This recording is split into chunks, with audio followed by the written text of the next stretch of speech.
ഇവിടെ വിദ്യാർത്ഥികളെ 10ാമത്തെ പാഠം നമുക്കൊന്ന് പഠിക്കാനുള്ളത് ജിൻസ് ഒയർ ഹക്കീക്കിലുള്ള മുഅന്നസ്. അപ്പോൾ മുദക്കർ നമ്മളിപ്പോൾ പഠിച്ചു കഴിഞ്ഞു.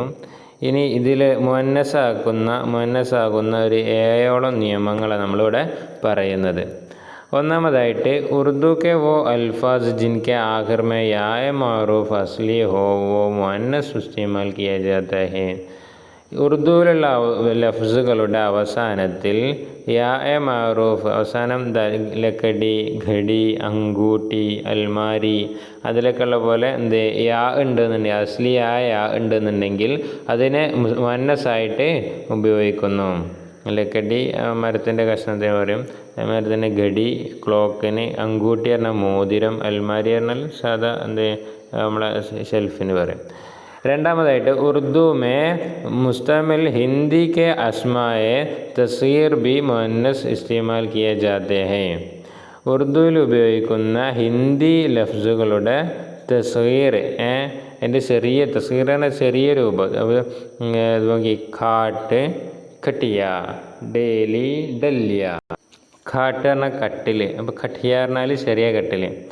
ഡേലി പറഞ്ഞാൽ കൊട്ട, അപ്പോൾ ഡല്യ പറഞ്ഞാൽ ചെറിയ കൊട്ട. ഡബ്ബ എന്ന് പറഞ്ഞാൽ സാധാ നമ്മൾ പാട്ടൊക്കെ പറയും. അപ്പോൾ ഡിബിയ പറഞ്ഞാൽ ചെറിയ പാട്ട. ഓക്കെ, അപ്പോൾ അതിൻ്റെ ചെറുത് എന്നുള്ളത് കേട്ടോ.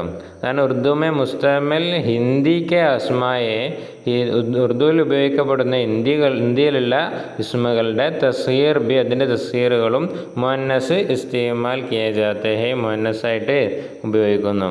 വോ അൽഫാസ് ജിസ്മേ ഠ ഡ ഡ में से कोई एक हर्फ हो वो हिंदी के अल्फाज होते हैं.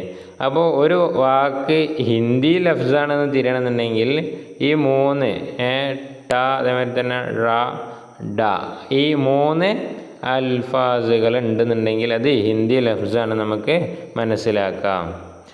ഇനി അടുത്തത് മൂന്നാമതായിട്ട് ജുബാനോ കിതാബോ നമാസോ കെ നാം മുഅന്നസ് ഇസ്തിമാൽ കിയെ ജാത്തെ ഹൈ. ഭാഷകൾ, കിതാബുകൾ, അതുപോലെ തന്നെ നിസ്കാരങ്ങൾ, അവയുടെ പേരുകൾ എന്തായിട്ട് ഉപയോഗിക്കുന്നു? മുഅന്നസായിട്ട് ഉപയോഗിക്കുന്നു. ഇപ്പോൾ ഉദാഹരണത്തിന് സുബാൻ്റെ പേര് ഭാഷകളുടെ ഉറുദു, മലയാളം, ഇംഗ്ലീസി ഇതൊക്കെ മുഅന്നസാണ്. കിതാബ്, അൽഫിയ, ഫത്തുൽ മുഈൻ ഇതൊക്കെ മുഅന്നസാണ്. അതുപോലെ തന്നെ നമാസ്, ഫജ്ർ നിസ്കാരം, ഇശാ നിസ്കാരം, അതുപോലെ തന്നെ ചാസ്ത്, പ്രഭാതത്തിനാണ് ചായസ്ത അറിയപ്പോൾ, അതായത് ളുഹാ നിസ്കാരവും അബാ നിസ്കാരമൊക്കെ, ഇതൊക്കെ എന്താണ് ഈ മുഅന്നസാണ് അർത്ഥം. അടുത്ത് ഉറുദു മേ മുസ്തമിൽ വോ അറബി അൽഫാസ് ജിൻകെ ആഖിർ മേ ത മൗജൂദ് ഹോ വോ മുഅന്നസ് ഇസ്തിമാൽ കിയെ ജാത്തെ ഹൈ. ഉറുദുവിൽ ഉപയോഗിക്കപ്പെടുന്ന അറബി ലഫ്സുകളുടെ അവസാനത്തിൽ താ ഉണ്ടെന്നുണ്ടെങ്കിൽ അതും മുഅന്നസായിട്ട് ഉപയോഗിക്കപ്പെടുന്നു. ജൈസെ ഇസ്സത്ത്, മുഹബ്ബത്ത്, ഷഫഖത്ത്, ഖിലാഫത്ത് എന്നുള്ളതൊക്കെ പോലെ. ഓക്കെ, മുഹബ്ബത്ത് പറഞ്ഞാൽ സ്നേഹം, ഷഫഖത്ത് പറഞ്ഞാൽ അലിവ്, ഖിലാഫത്ത് പറഞ്ഞാൽ പകരാക്കൽ, ഇസ്സത്ത് പറഞ്ഞാൽ മാന്യത എന്നുള്ളതൊക്കെ. ഉറുദു മേ മുസ്തമിൽ ഫാരിസിൽ അസിൽ അൽഫാസ് ജിൻകെ ആഖിർ മേ ഷീൻ മൗജൂദ് ഹോ വോ മുഅന്നസ് ഇസ്തിമാൽ കിയെ ജാത്തെ ഹൈ. ഉറുദുവിൽ ഉപയോഗിക്കപ്പെടുന്ന അസ്ലി ഫാരിസിയായിട്ടുള്ള, ഇപ്പോൾ നമ്മൾ ആദ്യം ഹിന്ദി പറഞ്ഞു, പിന്നെ അറബി പറഞ്ഞു, ഇനിയിപ്പോൾ ഫാരിസിയിലുള്ള ലഫ്സുകളുണ്ടെങ്കിൽ അതിൻ്റെ അവസാനം ഷീൻ ഉണ്ടെന്നുണ്ടെങ്കിൽ അത് എന്താകുന്നു? മുഅന്നസാകുന്നു. ഉദാഹരണം ഗുസാരിസ്, സിഫാരിസ്, ബാരിസ്, ഹവായിസ്. ഗുസാരിസ് എന്ന് പറഞ്ഞാൽ സിഫാരിസ് എന്ന് പറഞ്ഞാലും രണ്ടും ഒരേ അർത്ഥമാണ്. ശുപാർശ, അപേക്ഷ എന്നൊക്കെ അർത്ഥം. ബാരിസ് പറഞ്ഞാൽ മഴ, ഹവായിസ് പറഞ്ഞാൽ ആഗ്രഹങ്ങൾ.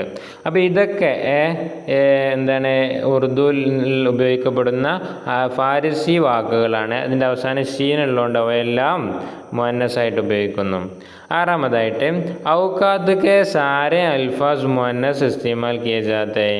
സമയങ്ങളുടെ മുഴുവൻ പേരുകളും എന്താണ് മുഅന്നസായിട്ട് ഉപയോഗിക്കപ്പെടുന്നു. ജയ്സെ സുബഹ്, ഷാമ്, ദോപ്പഹർ. സുബഹ് പറഞ്ഞാൽ രാവിലെ, ഷാമ് വൈകുന്നേരം, ദോപ്പഹർ ഉച്ച. ഇതൊക്കെ മുഅന്നസാണ്.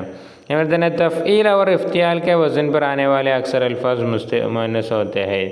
തഫ്ഈൽ വസ്ന് അതേമാതിരി തന്നെ ഇഫ്തിആൽ വസ്ന് വരുന്ന അധിക ലഫ്സുകളും മുഅന്നസ് ആകുന്നു. തഫ്ഈൽ ഉദാഹരണമാണ് തക്രീർ, തദ്ബീർ. തക്രീർ പറഞ്ഞാൽ ഈ പ്രസംഗം എന്നർത്ഥം. പിന്നെ തദ്ബീർ എന്ന് പറഞ്ഞാൽ യുക്തി, ഉപായം എന്നൊക്കെ അർത്ഥം. ഇബ്തിദ തുടക്കം, ഇന്തിഹ ഒടുക്കം.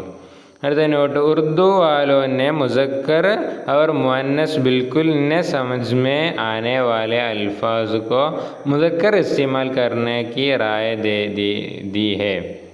ഉറുദുക്കാർ മുദക്കറാണോ മുഅന്നസാണോ എന്ന് മുഴുവനായിട്ട് നമുക്ക് മനസ്സിലാക്കാൻ കഴിയാത്ത ലഫ്സുകളെ മുദക്കറായിട്ട് ഉപയോഗിക്കാം എന്ന് ഉള്ള അഭിപ്രായം നൽകിയിട്ടുണ്ട്. അവർ കുച്ച് അൽഫാസ് സമായി തൗർ പർ മുസക്കർ മുഅന്നസ് ഹോത്തെ ഹൈ ജൈസെ കിതാബ്, ചീസ്, ചിറാഗ്. അപ്പോൾ ചില ലഫ്സുകൾ കേൾവി പ്രകാരം തന്നെ, ഇനിയിപ്പോൾ പ്രത്യേക എന്തെന്താന്നില്ല, അതെന്താണ് മുദക്കറോ അല്ലെങ്കിൽ മുഅന്നസോ ആകും. ഉദാഹരണത്തിന് കിതാബ്, അതെപ്പോഴും നമ്മൾ മുഅന്നസായിട്ടാണ് ഉപയോഗിക്കുക. അതേപോലെ തന്നെ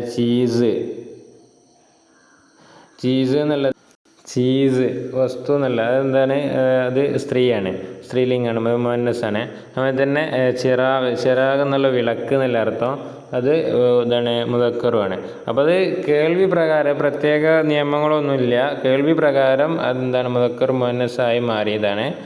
അങ്ങനെയുള്ള ലഫ്സുകളുണ്ട്. അതേമാതിരി തന്നെ നമുക്ക് ഇനി അറിയാത്ത, ഒരു നിലക്കും മനസ്സിലാക്കാൻ കഴിയാത്ത, ഇതുപോലെയുള്ള അടയാളങ്ങളൊന്നും ഇല്ലാത്ത സാധാരണ നമ്മൾ മുദക്കറായിട്ട് ഉപയോഗിക്കാമെന്ന് ഉറുദുക്കാർ അഭിപ്രായം പറഞ്ഞിട്ടുമുണ്ട്.